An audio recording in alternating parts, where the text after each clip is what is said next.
Hello and welcome back, ladies and gentlemen, to a Beyond the Summer presentation of the Starladder I-League 13 European match between none other than Golden Boys and Four Clovers and a Leprechaun. We start off with an unfortunate Game 1 forfeit due to team delays on 4CL's behalf, and then we actually got to see 4CL stomp out a very nice Game 2 win, 41 minutes, but they had the advantage the entire game. But now we get a Game 3. Golden Boys back at it again, this time hopefully skilling up the right spells, as they are going to be bringing in some familiar faces to the draft. Thanks once again for tuning in, and I'm not going at it alone. I myself am Blaze, but I'm joined by none other than Llama Down Under. How's it going? I'm really excited. We see the AA on the other side. Golden Boys, like, we've had enough of you having that here. We'll show you how we can use him. I wonder how the rest of their draft is going to adapt. We've got a clockwork coming out, and that's what I actually was just looking for stats on because Sexy Bambo, he's played Dota for a long time. I'm pretty sure I want to check his stats this patch and a couple others, but I'm pretty sure he's a very experienced clockwork player. Yeah, definitely, So definitely. We got to see it last night, and it was pretty solid. But as a whole, like I got to see when he even played against the Koreans on Team Zephyr, he does some amazing work on the clockwork. He's very unorthodox in the way he moves, but that's just that much more effective at catching people off guard. And as much as I am excited about the Bambo clockwork, it also means that we are going to be getting a support Tusk, which is just that much more exhilarating when it comes to the early fighting. yeah, I almost feel like Tusk is better than an Earthshaker early game, just because with the Snowball Ice Shards, maybe a bit easier initiation than an Earthshaker has, and your damage output with the nerfs to Earthshaker is a lot more. So it's really interesting, and I think all the players at this level know how to use the Ice Shards to block terrain as much as a Fissure would. So I'm really loving this support Tusk and excited for Four Clovers to show us some more early rotations. But yeah, I'm a bit surprised Sexy Bambo only has 22 lifetime games on Clockwork, 7 this patch. I was expecting a bunch more, but Hmm. that's okay. I'm sure he still knows his way around a clock. Oh, And the Clink span out, do you know what that's about? that's actually quite interesting now that I think about it. I mean, obviously, Klinks is one of the highest ranged heroes naturally, so he's going to be able to poke out a clockwork a lot more effectively. But I understood a lot more in the previous game, where it really seemed to fit into the draft, the early damage output that you're looking for from the hero, very physically oriented, of course. In this case, it just seems a little off the wall. Obviously, there's Strafe, a Chilling Touch synergy, where you can get a lot of really quick physical and magical damage out on a target, and that's a little bit scary, but all in all, I wouldn't say it's worth the ban unless they have a hero that is going to be facing some difficulty here. I mean, obviously, a Chen or Enchantress player would love to see Clinks banned in just about every game they play, but we haven't seen those heroes very much in the recent metagames. Yeah, it's also something Golden Boys have never run this patch. They've run it once in their lifetime. The only other hero I can think you kind of maybe ban it against is the Undying. You have to be careful with an Undying here, of course, against the AA. It's certainly something you can make work, though. But they go with the Jug on Golden Boys, and I like this. I feel like Jug is a hero who, at the beginning of this patch, maybe not picked too much, but as this patch has progressed, really fantastic. And yeah, I like him. I've seen him built a number of different ways. I've seen a lot of Battle Fury Jugs, actually. Mhm. Kind of hoping we get a bit more action-packed, but he's certainly a hero who can go late if you give him those farming tools. Yeah, I'm a little bit concerned about a couple aspects of the Juggernaut here. In lane against the Clockwork, there's a decent chance he'll be caught by a few cog knockbacks, which the mana burn could be very detrimental to Juggernaut's early laning. And another big thing is if he isn't patient enough. Juggernaut going in to on a single target and only slashing them down, if the Tusk is anywhere nearby and can get that snowball out, you can completely nullify that ultimate. So it's very important that he's patient, waits the snowball first, and then goes in and goes for that big Omni Slash. But the subsequent picks we're going to see here in Phase 2, we're going to see 4C&L pick up the Gyrocopter, and actually going to be the Wind Ranger here for Golden Boys. So another Chilling Touch synergy. You'll probably see Chilling Touch maxed out this game, but not that much synergy with the Darkseer. It really seems like they're just happy to have that hero in their draft no matter what, but they're not really emphasizing it too much with the AoE follow-up. Yeah, Darkseer, of course, rising to prominence this patch because of the number of shorter ranged or basically melee carries that are popping up. Gyrocopter, I kind of think of as a short range, poor man's ranged hero. Hmm. And suddenly Darkseer can take advantage of that with Wall Vacuum. I really like this Disruptor, though. It's something where the kinetic field, if the Tusk rolls you in, the kinetic field, Static Storm, easy to set up. And it can synergize really well with Gyro and, of course, catch out the Windrunner, bringing her back. Jug of course, can always spin out of the glimpse, though. So it'll be interesting to see how many kills. Sorry, it's good against Darkseer too. But a bounty hunter, what Ooh. patch is this? Yeah, I mean, I love the Bounty Hunter still, even in this patch. The track nerf is not as big as a lot of people made it out to be, but I'm not sure you pick it into a Tusk Disruptor support duo. Yeah. Tusk sometimes goes offlane with Clockwork as a duo, but a lot of the time you'll see him just roaming around wherever he's needed, and if the Bounty Hunter is putting pressure out on top, that's where you can expect the Tusk to be, with Dust of Appearance at hand. So I think there's some risk there. I mean, you've got to worry about the Ice Shard block and the Kinetic as well. I really don't feel like the Surge is going to be a get out of jail free card for the Gondar like it normally would be in this dual lane composition, the Darkseer Bounty Hunter. You still get the Iron Shell value, of course, when you're running around in Viz, but if 4C&L build up a good detection pool, I feel like it might be difficult for a Bounty Hunter to actually get on his feet, and he might just have to look around sniping couriers and staying away from that top lane. Yeah, the heroes also changed the way you have to play him because you have to do a lot more work early. It used to be that if you get a couple of harassments early, as long as you're working towards the 6, you're fine. But with the nerfs to track, it just feels like a bounty hunter has to do more everywhere since the track isn't as big of a goal anymore. So I don't know how this is going to work out, and I just realized the Disruptor, I just really like the pick. It also is a nice kind of block pick because they certainly could have gone for it on Golden Boys because Tusk into Disruptor is, it's horrible. Absolutely, and the Darkseer Disruptor is something we've seen Golden Boys run multiple times recently, so seems to be a more favored pick of theirs, and the fact that now it's in the hands of 4C&L, it does kind of throw in the wrench in the works for Golden Boys.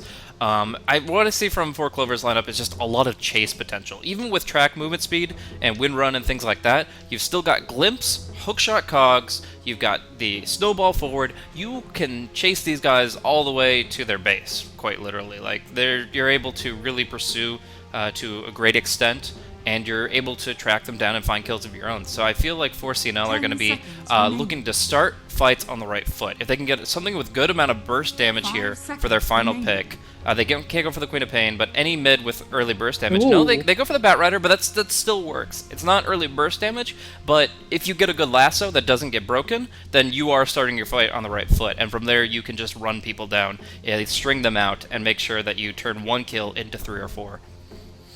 I'm expecting Lotus Orbs. Actually, I'm not.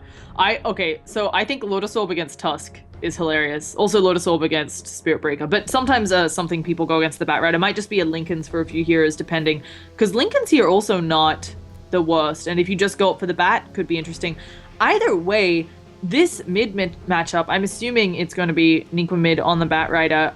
I'm not sure who ends up coming out on top. I think as long as the Windrunner plays back, but the moment you take too many stacks, you just die. Yeah.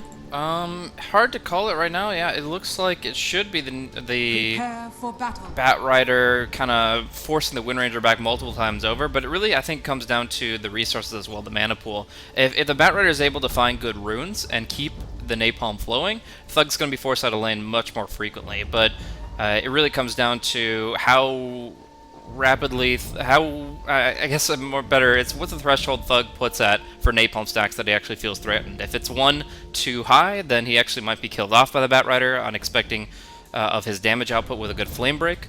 And if it's just low enough, then he should be able to kind of just waste the Bat Rider's mana, back off, and then reset with full potential, especially if he gets the early magic stick.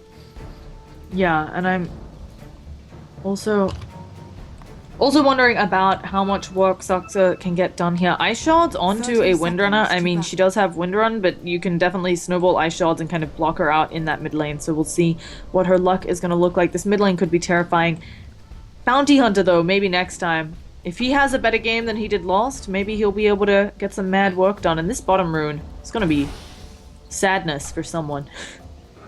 Yeah, it looks like everybody's going to get involved here for the side of the Golden Boys. They've got the Chilling Touch ready to roll, so we're actually going to look over at the top room where it looks like Pycat's just got this one dominated. Skylark wants to click it faster. It's going to be going to the Darkseer. That's going to be 2 bounty runes going to the Golden Boys, and that's a really good start for them. Pycat does have 3 Rocket Barrages. I'm going to try to bring Skylark low. He does have a Healing Salve as well as potential Surge to skill up, so I don't think Pycat's got this kill. He really wants it, but he loses line of sight, and now he's under tower.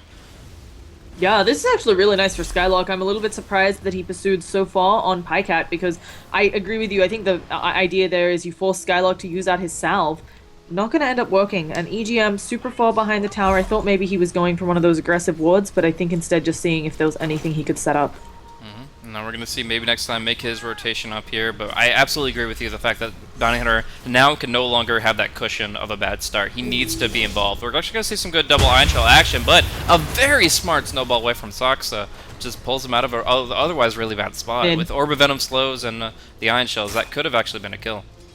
Yeah, and Thug just getting away by the hair on his tails. That's not how Windrunner works. Either way, it had 8 sticky napalm stacks up, and also with the glimpse back from EGM, Thug was put in a bad spot, but Windrun to the rescue, and just that isn't enough levels to be a real pain there. So maybe next time just being a pain to Soxa. I don't think Soxa will go down here, but this trading is not super favorable. I don't know what he's doing, honestly. Like, he'll go for the snowball play here. Yeah. The Disruptor is nearby with Glimpse, and they should be able to scout him out. Yeah, they have the dust, so this actually could be a kill now that Soxa has the upper hand. Maybe next time is outside of Glimpse range, but of course it's on cooldown for quite some time. They'll pop the dust. It actually slows down the Bounty Hunter, and in the end he looks like maybe he'll just feed to creeps or the tower. Soxa, he wants the first blood. He draws it.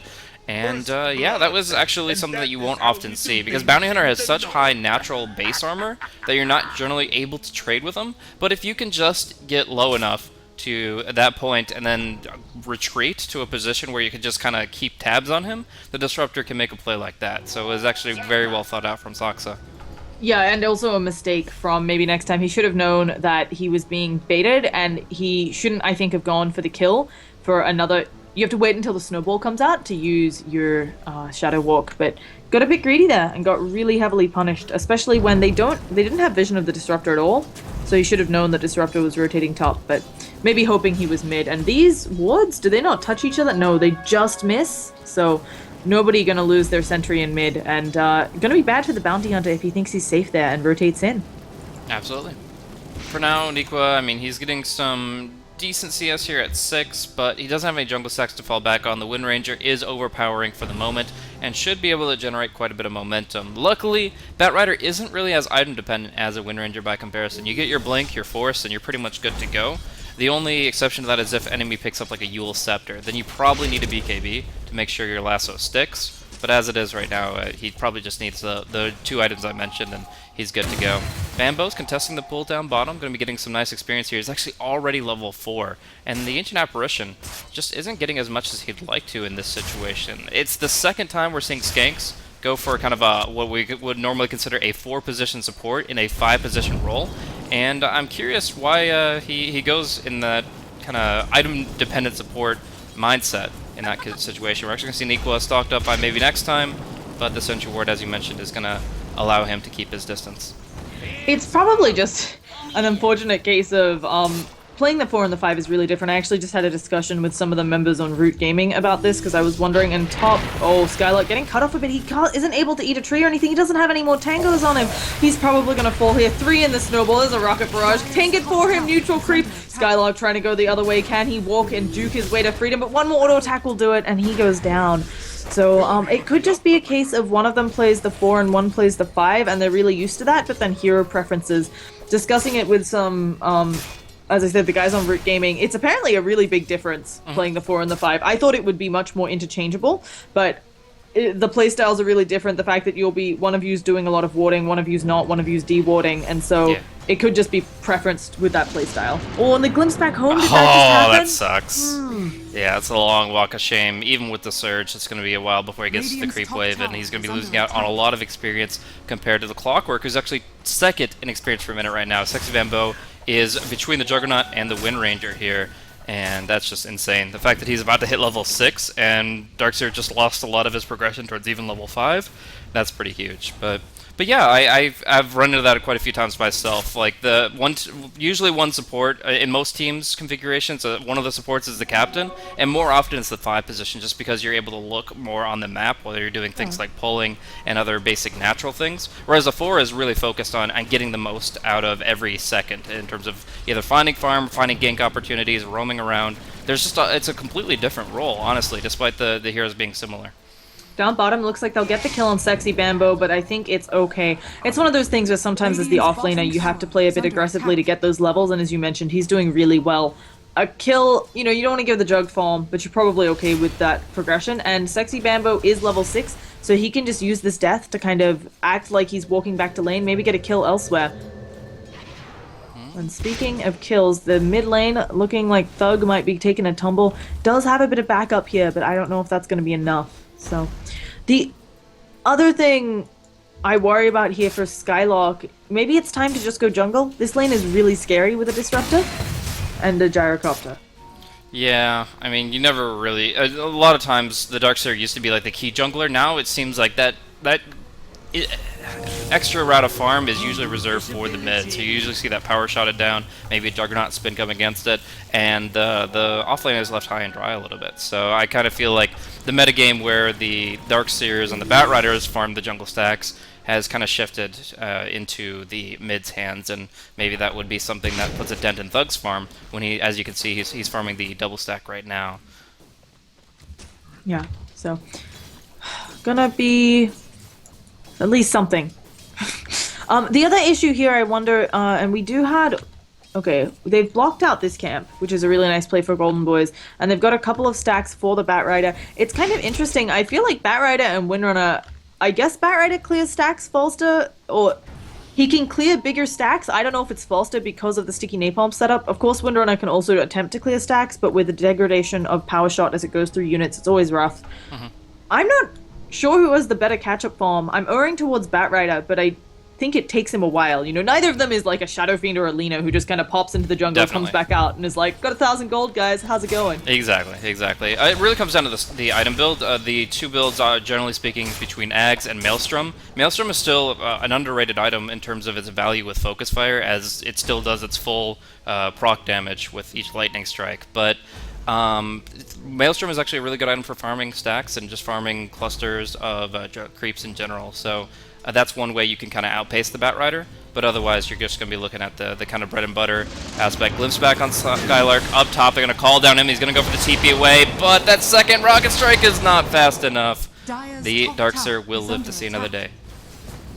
So really nicely done there, and yeah, I do wonder, a lot of Windrunners, it seems to be their skill build is personal preference, because we've got players who, despite, I think most people agree that the mass assured damage output is the Ags Crisp build, and actually maybe next time they get the shackle onto the neutral creep. Nikwe, I don't think he's going to go down here. The power shot doesn't manage to hit, and they are both just probably going to back out, but maybe next time, caught in a little bit of a bad spot. 3 seconds till he can get back out, but maybe Suska going to pay for this with his life if he's not careful. But here comes EGM, and he's carrying dust, as he always is. Maybe next time slowed. Shackle doesn't latch. Seems a bit unfair. Can he get these shots off, though? And yeah, not going to just go for it. I think a bit dangerous. So Suska TP's out like it's no thing, and actually, Doxy this time not having the vacuum. I don't think he would have gotten it off, though, with the cost point on that spell. Yeah, it's just a tough position. We're actually going to see Bambo go for a Midas here on the Clockwork. Doing so well, in fact, with 32 last hits early on that he says, well, the rich get richer. He's going to be going for the Midas. That'll translate into later game items like Aghanim Scepter, maybe Vlad's AC. BKB's not too bad this game. But there's a lot of physical damage roaming out, so I don't expect that to be his item of choice. Yeah, I think it's a bit more likely that we'll see that pipe or so on. And apparently, we should expect big things from Saska, because he got 8k MMR by spamming Tusk. So I'm suddenly expecting a lot more from you, Saska. Oh, I mean, just the 2 plays that he's made in the top lane already have been quite impressive in that regard. Like, just the snowball back in the situation where he was between Bounty Hunter and Darkseer, and even the bait plays. Well, that's not Tusk specific exactly. It's still very relevant to his overall skill level.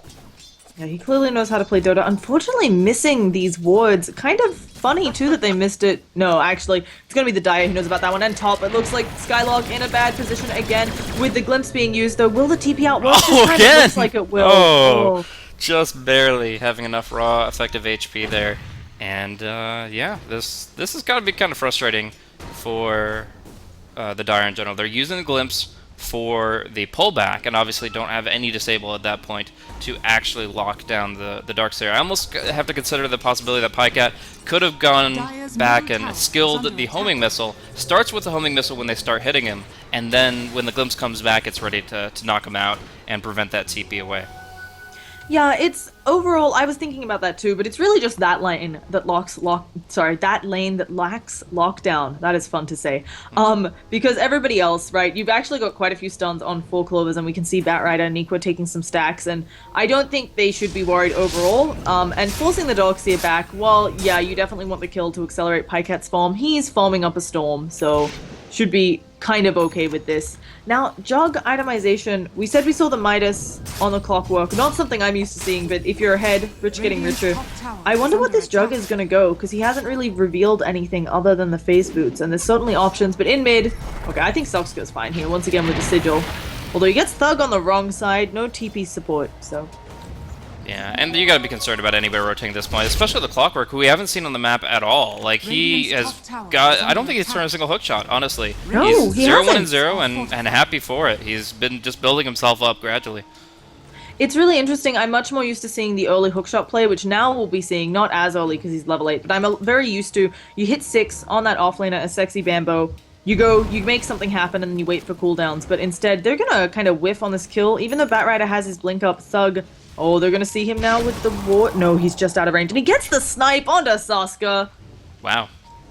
Just the Ice Blast, Power Shot combined together there, just a really nice snipe. I actually didn't catch that, but they were laying the groundwork for the kill, and he just says, okay, well, I'll dance off to the side and find the easy pick himself. Back?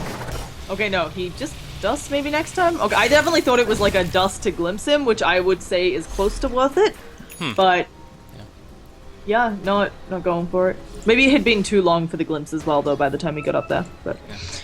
I think a big aspect of Bambo's timing is the natural aspect of Clockwork to be threatening once he hits 6. Essentially, everybody's looking for that Clockwork 6, just keeping tabs on when he actually hits that level, and then they are always playing as if he's going to hook them. And they pretty much just him being missing on the map and having that threatening presence could be a really big boon for finding those opportunities. And instead, he kind of hangs on to it, hasn't actually gone for any of those kills, and it's just been forcing the Golden Boys to play back a little bit. Skylark gonna be finished off here. Nice little flank with the Invis Rune from Batrider, and unfortunately the Sentry didn't actually scout him out. Pycat won't get hit by that Shackle, but the Ice Blast will be flying out here doing a lot of damage. The Power Shot threading the needle, and it looks like both of them will make it out away.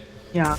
If that Power Shot had hit either, I think they would have shattered, but as you said, not getting that really painful. Sexy Bamboo is actually really prioritizing gold. I'm not sure if he wants just the Blade Mail up early, or there's another item he's thinking of.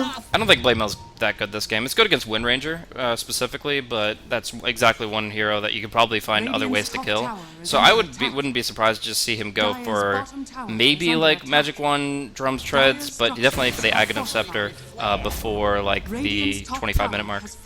Yeah, but he was choosing to Midas the melee creep over the siege creep.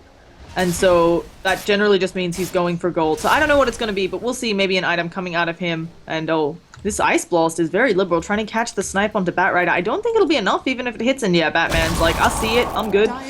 So, nice pick there. But Thug gets the mid tower, and going straight for the Aghanims, it looks like, is Thug's preferred build. Yeah. So, not farming as quickly right now, 5,700 net worth compared to the Gyrocopter, 6,300, but, I mean, that's perfectly fine. As long as he gets the Aghanim Scepter when he hits level 11 around that timing, he can still put out a lot of damage, as we've kind of already seen. The Juggernaut is also really high up on the charts by points of comparison. And I think he's doing Battle Fury. It could also be an early Lincoln's. I don't think I've ever seen that on Jug, but I'm sure one has happened in the history of Dota. But I think it's the Battle Fury, and that indicates the Golden Boys' plans on going late. Other than the Bounty Hunter, I would agree that all their heroes are really great for that, and I guess you can argue Bounty Hunter can help out with that track, although he is only level 4 and very low on mana. Yeah. So, and they certainly go later than 4 Clovers, you know. While Bat takes a hero out of the equation, Jug isn't the latest of game carries. Yeah, Flat Cannon's good, but it's only 6 shots every 30 seconds. But it's an interesting play when Jug is a hero who can fight so early. Yeah. Now, I would say one really good reason for the Battle Fury is the Gyrocopter would likely go for a Manta if the Juggernaut did not. Essentially, just popping the Omni Slash on the Gyrocopter, your key target. Getting the Manta Illusions out will dissipate a lot of that potential damage, unless you have Cleave, in which case then you're able to spread that damage out, and it doesn't really limit your damage output.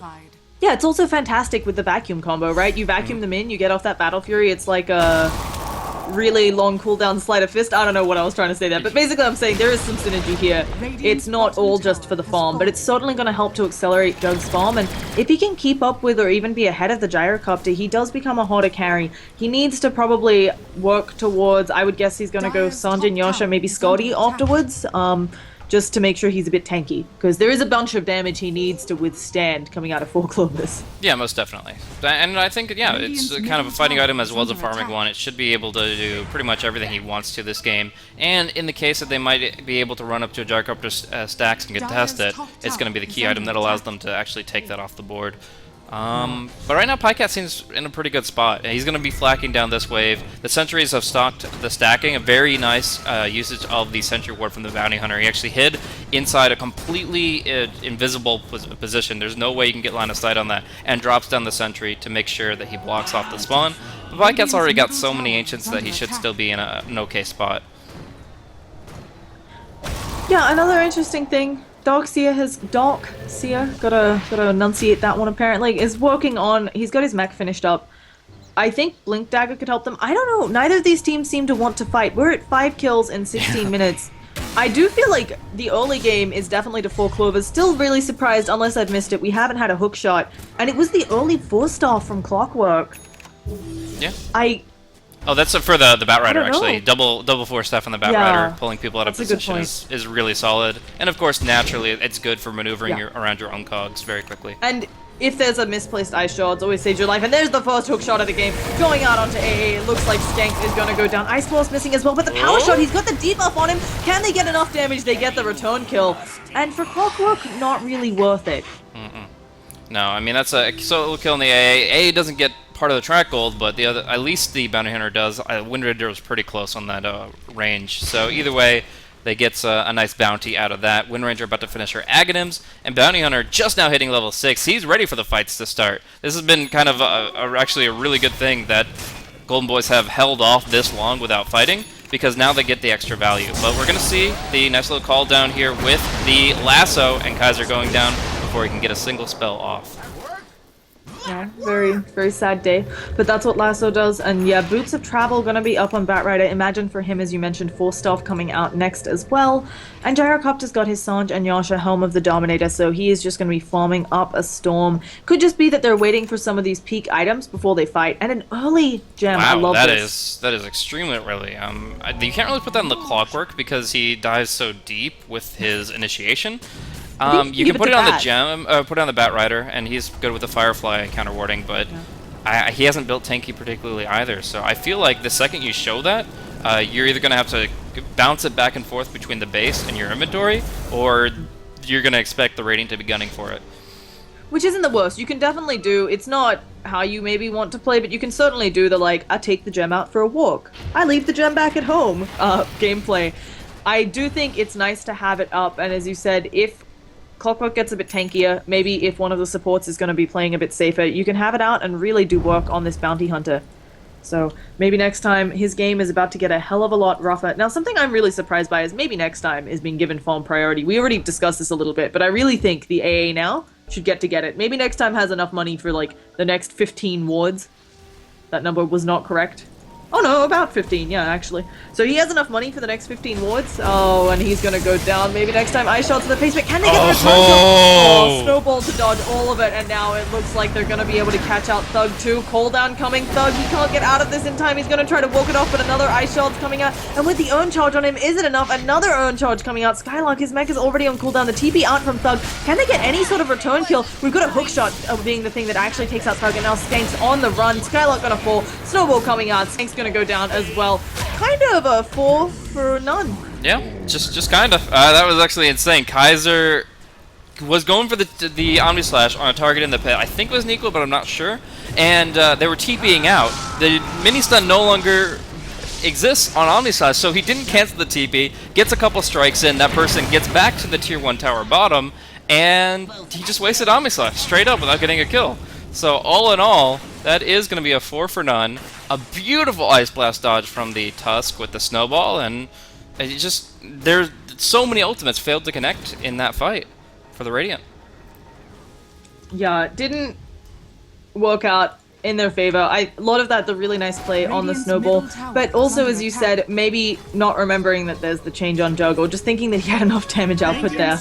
Not quite sure. But it's, you know, it's one bad team fight. It definitely puts them in a hole. They're probably, when this evens out, probably 7,000 net worth and 7,500 experience behind.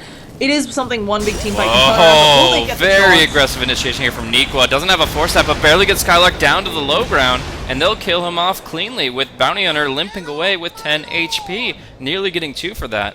And again, the reason that play is so dangerous is mainly because he's still carrying that gem behind enemy lines. Radiant's top tower Yeah, but is they're under feeling attack. like they're in a good spot, and with both the Clockwork and the Batrider able to do so much work early on, I don't even know if Gyro needs to show up. Of course, if he does, it's more damage for them, but he can just go farm a little bit, make sure he gets up whatever he wants, probably an MKB to deal with Windrunner, and suddenly Golden Boy is very much on the back foot.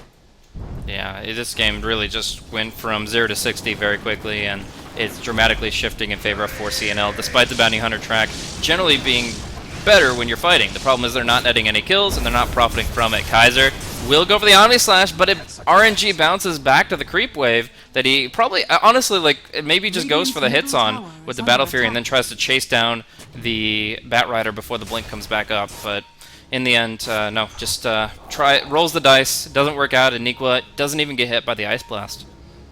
Yeah, and again, another case of sentries just being out of range of the wards they're looking for. Wow, that's happening a lot this game. Yeah, it's really awful luck for the Golden Boys. They are having... Their placements have been getting really awful, and I don't think they'll catch out maybe next time here, but he's in the danger zone, to put it lightly. So, but now it's going to be going on to Kaiser. He can't get out of this. He needs to get out of there to spin, but he's going to get glimpsed backwards. Where's the spin coming out? He's going to avoid some damage, but a Warrior's Punch will just do him in, and he doesn't have the Omni Slash, so he just inevitably falls. Suddenly, Golden Boys, I don't know whether they need to take a chill pill, do some warding. I don't know whether it's just the case of this gem doing so much work, getting rid of their vision, but they need to do something, because this Jug can't farm. They need to assassinate the Batrider. That's really their only option. They have to get this gem off the map, because Bounty Hunter can't move to scout without it. Bambo will be picked off here. Nice little jump there, but Ooh, big now bounty. they're in some trouble, actually. The gem is going to be pursuing them very quickly, and it's going to make it difficult for the Bounty Hunter to get out. Nice little TP there from the AA, but Bounty Hunter's still roaming around. Luckily, the Batrider turns back towards the southern part of the map. But yes, Nikwa has to be their target. They have to find an opportunity to kill off this Batrider, surprise him with a smoke, something, because if the gem is still in 4C&L's hands at this stage in the game, there's no way that Golden Boys can obtain map control. Yeah, and now it looks like maybe next time. Okay, they didn't quite see him, but you gotta be careful. Saksa might end up wandering over here. It looks like they're fine, so... either way, I think that they've got a couple... They got a smoke, one, and they just used one, so they have one in stock as well for the lineup of 4 Clovers. They have 2 smokes in stock. If they can, as you said, you're going for the Batrider, but you might just be ready to take anyone here. And they've dusted up maybe next time. He's going to fall. They've used the Static Storm, though, and this might be Golden Boy's time to fight, because knowing that the Static Storm is down, yeah, Pycat still dishes a lot of damage, but you've got a slight advantage, and here comes Kaiser. There's the Omni Slash. It hits a couple neutrals, but he's going to get it. And the Ice Blast, it's going to... I think Pycat ends up splitting here. They've got the track kill, but here comes in Nikwa, and he's doing a lot of damage. Thug is off the map. Do they have enough with this wall? People keep walking through it, and Nikwa, he gets to be hook-shotted on instead of Thug. Thug's still trying to wander away. I think Thug is inevitably dead, but at least they get something there. They've gotten the Tusk. Can they do anything to Nikwa? No. It looks like he's going to stop the TP as well. Where is his team support? And Kaiser just looking to find his way out of this team fight. He's like, nah, guys, I'm out. It's a 2 for 2. Favorable for Golden Boys because they're so far behind, but again, they didn't get that raid boss in the Batrider that they need. Yeah, and of course it all started with the Bounty Hunter pickoff, which it's the exact opposite of his intentions here. He didn't even need the gem to scout it out. He essentially just put out the track, went invis immediately, and EGM just predicted where he must be based on that track coming out. So just 4C&L still completely dominating the map, and most importantly, that gem is out right when they were trying to steal it. Because if you look at the wards, they've been holding these wards for a while, but they put a Observer ward 2 towards the top rune. This is an anti-gem ward, but still not great against the Batrider. And then they've had this one down towards the Adar Plateau on the bottom lane for quite some time. So those 3 wards are now extremely vulnerable to Nikwa, and Roche is, of course, completely under their control. And as you say that, they're going in for it. Not going to be much ado about that. Now, how do you... I feel like you're in the back foot for Golden Boys. You're again in a place where you have to base defense. I think that base defense this game, arguably even better. Power Shot clears wave, Ice Blast, Vacuum, a potent combo. And you got a Jug, who's got some wave clear on him. Is there something, a big item Golden Boys can wait for? And then suddenly they're in the driver's seat? That's tough. I mean, obviously the AA Scepter is pretty huge. You can get the pipe on Darkseer, that would be really nice. But I feel like the Wind Ranger just... She needs like a Lincoln Sphere of her own in order to actually stay alive without being controlled in the fights. And we have a dust coming out. They're going in. There's going to be the pulls from the Batrider. Kaiser, is he going to be put on the high ground under the shackle? Nice shackle! Shackle! How did that happen? And that is a beautiful play. Kaiser's going to fall, but can they get some sort of return kill? They've killed off the Disruptor. Can they get any more? A-Blast on cooldown, of course, for a while. They're trying to go back in. Skylark still has Surge and Ion Shell, but now it looks like AA is going to fall. One more auto attack will do it, but Pycat not going for it. And they already have a Lotus Orb. Clockwork ends up getting the kill. It looks like maybe next time's going to fall as well. They have a gem. Goodbye, sweet prince. Who is holding the Lotus Orb? Is it? Oh my goodness, Clockwork has an early Lotus Orb. I love this. They're gonna get the Shackle. Is Nico gonna finally fall? I don't think my gosh. There are too many enemy heroes. Skylarky's got to try and do something here, and Thug is like, I need to kill people. I need to get the gem back, but you're fighting a one against the world. And yes, Thug realizing he needs to escape. They pick up the Aegis onto Gyrocopter as well, and Thug might just be gone on here. They get vision. Snowball's gonna be too late. But still, that fight working actually really well for 4C&L, despite a couple of major plays coming out from Golden Boys. One of the biggest limitations of the fight, I would say, is the fact that Wind Ranger really couldn't get any damage out for the first half of it. She was up here on the high ground. She got an amazing shackle shot right into the pit, but she had to run all the way around, down the ramp and back around to try to get some damage in. And in the meantime, they were losing so many to the Gyrocopter there. AA going down pretty early, and just as a whole not having control over that fight. Yeah, the Lotus Orb, great for dispelling track, great for reflect, of course, echoing plenty of spells. And if you can get any echoes against the Wind Ranger, it can be game-winning. Oh, that creep won't live long enough to tell the tale with the BOTs, but Thug has obviously the possibility of Shackle Shot echoing against him, but even more so, Focus Fire on Gyrocopter. Just insane. The attack speed is maxed out for him, and could just destroy things. Also, Omni Slash. Like, it changes up who you have to target. Yes, the secondary one isn't reflected, but like, as you said, there's so many things. I don't think I've ever seen a Lotus Orb this early in a game before, and I really like it. It's going to give them a little bit of extra armor against a lot of this physical damage, and it's just so fantastic to see it early. And this smoke, if anybody comes to defend mid tower, they're just dead. Yeah, and it's pretty natural to assume that Pycat is baiting at this point. He's got an Aegis, he's got a Butterfly, so he's confident, but he's not that confident to just be 1v5, essentially. So they have something waiting in the wings. Golden Boys don't want to touch that. They don't want to fight into Aegis, so they're going to try to split push. They're going to try to do whatever they can to get this top tier 2 in exchange, but because the Rocket Flare is delaying the creep wave, by the time the tier 2 falls, 4C&L are going to be in the base. They already get the Observer Ward primed for it. Now they're going to go with the Nequa jump here onto Skylark. This could be a game-winning pickoff. Skylark dead in an instant. Yeah, they'll push on the top lane, but in the meantime, their racks are going to be in jeopardy. And I think they have to go for this push. They know they can't fight without the Darkseer, and the only thing they can maybe get is a tower in return, but at the same time, they're already having their tier 3 sieged, and we've got a TP rotation back from the Clockwork. He might be able to stop this, actually. The Focus Fire has come out. He's used the hookshot. Lotus Orb has expired, but it's got a super long, super decent uptime, and they're actually going to get the tower around the same time. No, they don't end up finishing it. Clockwork gets the deny, and now their Rax is in jeopardy, and they're getting nothing.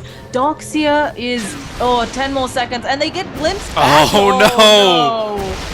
Oh, that's a free lane. There's no way to contest it without the Wind Ranger here. Wind Ranger will try to get some vengeance, maybe killing off Bambo, but in the end, she's now the one in trouble and has to disengage.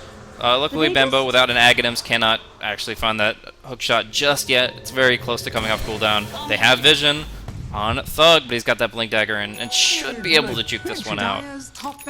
Do they just not think on the lineup of Golden Boys that there is that much vision for the Disruptor? They have to know that this is going to be a maxed out glimpse. You're 29 minutes into the game. I think maybe just making the mistake that they didn't have vision to where they TP'd. Like, it's happened a number of times. There was an Observer Ward in the base, and it was nighttime, so I think they probably looked upon hero night vision values instead of the ward one, which is significantly more. And just hope that that wasn't a catch potential there. Yeah. So, Really well played from Four Clovers, again, showing a dominant performance both of these games. And I really have to say, I don't think they were favored just because they haven't been taking as many games as Golden Boys, but both teams having some roster shuffles and Four Clovers coming out on top. They are 13,000 gold ahead, sorry, and almost 14,000 experience ahead. Yeah. This is... Nico also has a Ghost Scepter, so you Omni slash him, he's just kind of like, whatevs, team. I'm gonna not Omni slash though. You try to do damage to him with the Windrunner, and it's not gonna work out. Yep. Sorry. And I would not be surprised if he actually went for the full E-Blade here, and that could just make it so that anybody that's Omni Slashed or were Focus Fired will just be perfectly fine. There's not enough magic damage to make up for that E-Blade effect, so Nico could really just be the saving grace for any one of his allies at that point in time. Tier 2s will be traded out, but now it might be the final fight up here. Ice Blast going to come through the vacuum, pulling back Niqua, but he's not going to be shattering. They don't have any follow-up, and Thug is just trying so hard to get in position. Now he blinks forward, but he has no trees to shackle to, and he just gets Walrus Punch. They drop 2 ultimates for it, but that's enough with 1 core hero. Yep. Now she's going to have to buy back an Ancient Apparition. I don't think he has that option. He'll be going down with the Glimpse back. It's really... I don't know, it feels like Golden Boy is just having a lot of trouble taking the engagements they need. They definitely did a decent job, I think, with the trade top, but then with the Glimpse back, just really owning them. And now the Observer Ward in base again. Neek was going to be able to get off a good thing without a blast. Not sure how they hold. They do have Vacuum Wall, but here is the blast. There's going to be a second force stop. No, not quite here yet. There's the Wall Vacuum combo. They're getting nice damage, but again, the Ghost Scepter comes out, and there isn't enough magic, and now Skylark, he's on a bit of trouble. Nico does actually go down. Gem is on the deck, but they're force stopping people around. They're just playing around the lineup of Golden Boys, and I don't know if they'll be able to find somebody else. A glimpse over to the side. Again, the shackle, it latches onto Sexy Bamboo. They know about this, but the high ground, she's missing so much. There's going to be the cooldown, and with the Lotus Orb, no one can touch Sexy Bamboo. Skylark's now in a lot of trouble. The gem is on the deck again. Doxia goes down, and now it's Windrunner against the wall. We got buybacks, but let's see if they can hold at all. Pycat running around with that MKB. Nobody can hit him, and he is hitting everyone. Yeah, and Kaiser just chased down the Disruptor that entire time. He was just running out, he spun the Glimpse, and then he was just trying to at least kill EGM in the process there, but wasted his entire time. EGM eventually just TPs himself away, and of course he's got a Ghost Scepter now too, so does not contribute to the tail end of that, and they do expend a total of 3 buybacks for none. Now at a 9 to 24 kill deficit. Clockwork approaching Ags, adding in more chase potential to the point that if they're ever outside their base, there's a chance to catch them. There's no place that is safe at this point in time because of the reach of Batrider, Disruptor, and Clockwork combined. Yeah. And I think the bounty hunter, yeah, he has track up and blink.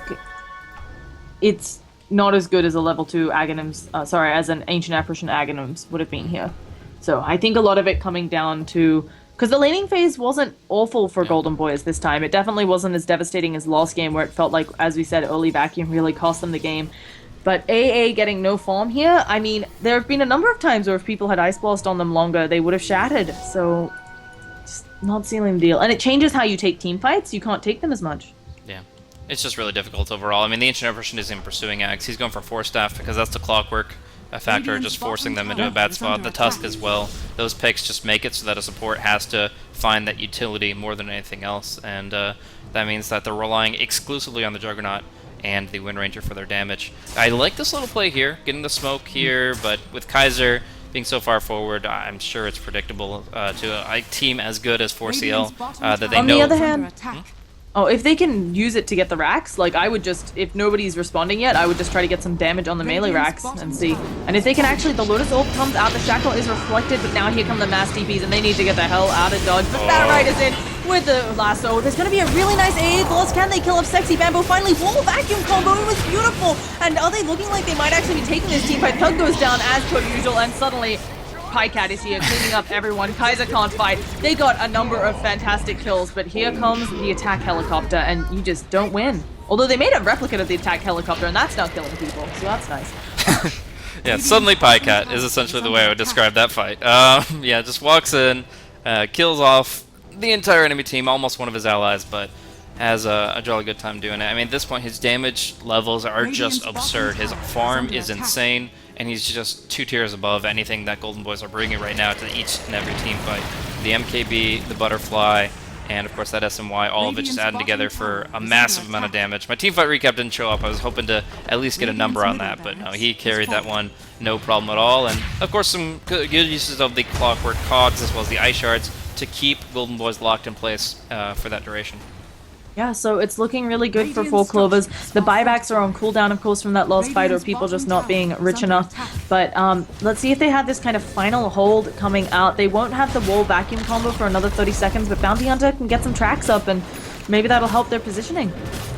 Yeah, well, we'll try for it, but Nikwa's already ready to go with that lasso. Actually going to be a hook shot forward here, killing off the Ancient Empress, who's just tanking the creep wave, and there's Shackles, not going to be doing too much. All this bouncing around back and forth. The Echo really just making everybody's life miserable, and they're diving the base. They've got evasion, they've got Satanic and Pycat. He wants his rampage, he's got a double. He's going to be pursuing Kaiser for the triple, and here's Thug for the ultra kill. Unfortunately, Bamboo had already taken the AA, but it's still a hell of a showing here from 4 Clovers and a Leprechaun. Yeah, so even winning despite the default win, I mean, certainly not the result I was expecting. Well played from 4 Clovers. They showed up today.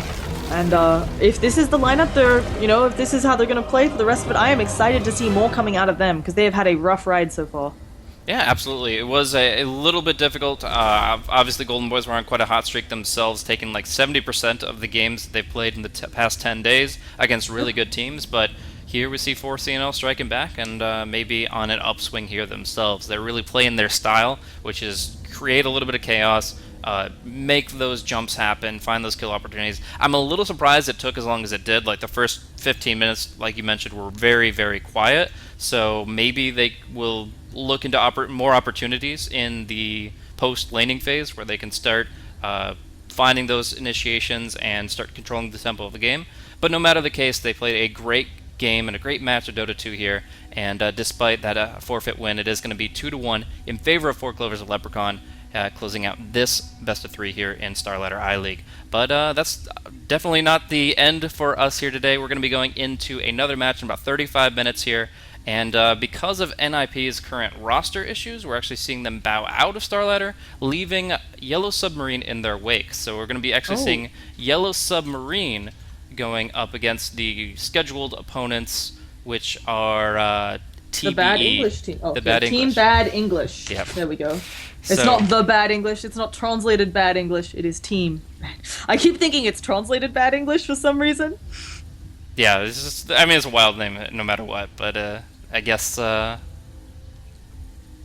we'll see how they do. Going up against Yellow Submarine here in 35 minutes time. We'll see that best of 3 come to conclusion, and then we get to close out with an amazing matchup, Empire versus Arcade Power Rangers. So really looking forward to seeing those teams in action as well. Thanks once again for tuning in. Hopefully you guys enjoyed the commentary. I myself am Blaze, broadcasting on behalf of Beyond the Summit here for Starladder EU, and I'm joined by the lovely Llama Down Under. Please show some love on Twitter for her as well for joining me and co-casting this game. Thanks once again for tuning in, and that'll wrap it up for now. We'll throw it over some music, and we'll see you guys in about half an hour's time.